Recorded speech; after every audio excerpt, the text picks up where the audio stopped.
संगत का भी एक बहुत बड़ा असर होता है अपना, क्योंकि ठीक ही कहा, जैसी करोगे संगत वैसी आएगी रंगत। एक चील जो कि ऊंचाइयों पे उड़ती है और अनंत ऊंचाइयों पे पहुंच जाती है उड़ते उड़ते, क्योंकि अन्य चीलें भी उड़ रही है, उसका स्वभाव भी उड़ने का है, ऊंचाइयों पे उड़ चुकी है।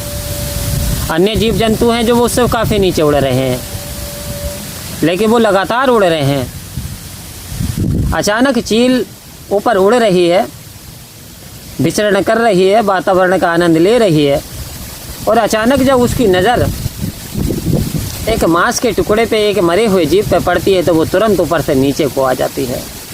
एक ही झटके में ऊपर से नीचे को आ जाती है, आन करके उस जीव का भक्षण कर लेती है।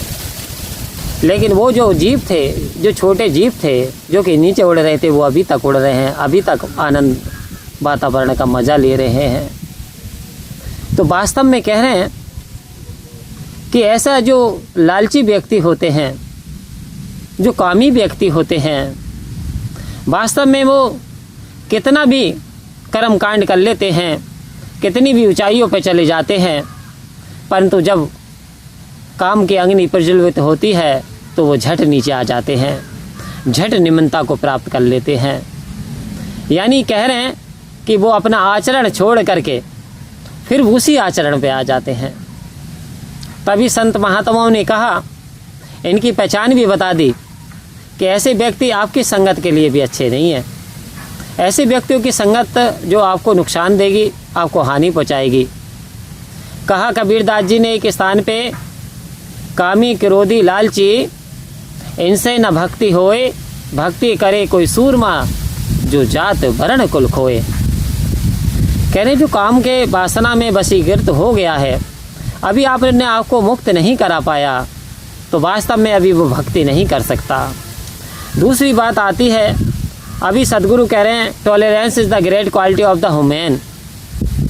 सहनशीलता इंसान का सबसे बड़ा गुण है, और सहनशीलता बल की सूचक है, कमजोरी की नहीं। परंतु कुछ लोग सहन शक्ति को कमजोरी की सूचक समझ लेते हैं।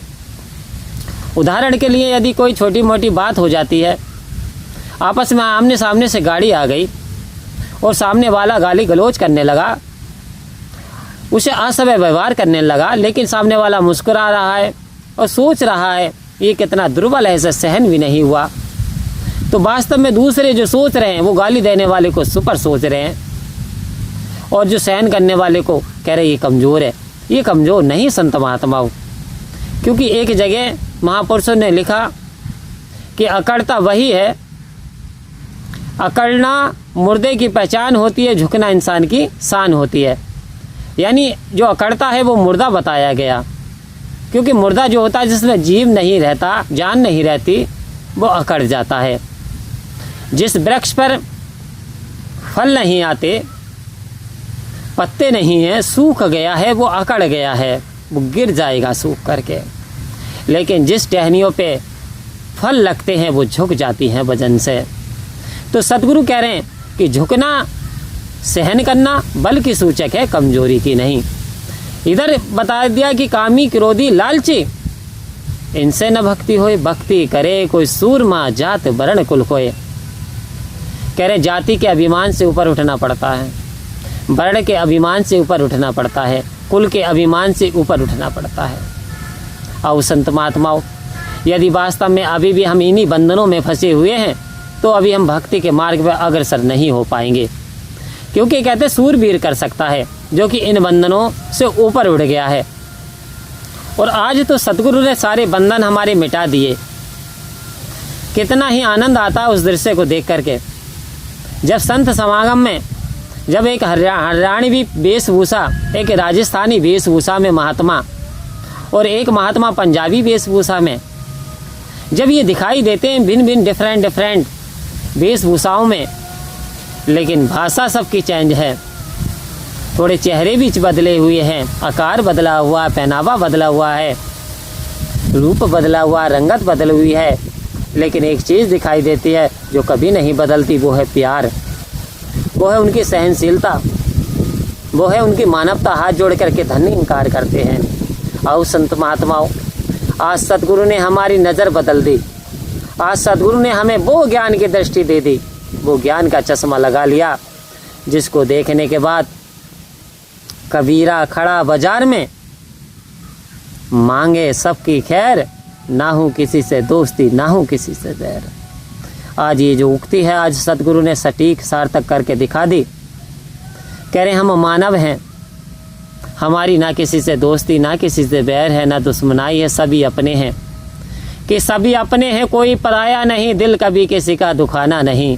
ये मेरे सतगुरु का पैगाम है। इस धरती पे बसने वाला हर जन एक समान है। जन यानी मनुष्य एक परमात्मा के संतान है। आओ संत महात्माओं, क्योंकि एक क्रिएटर ने सारी दुनिया को रचा, हमें रचने वाला रचनाहार ये परमपिता परमात्मा है। तो हम डिफर ना करें, हम बुद्धि के ऊपर ना जाएं, हम भाषा के ऊपर ना जाएं, हम पहनावे के ऊपर ना जाएं।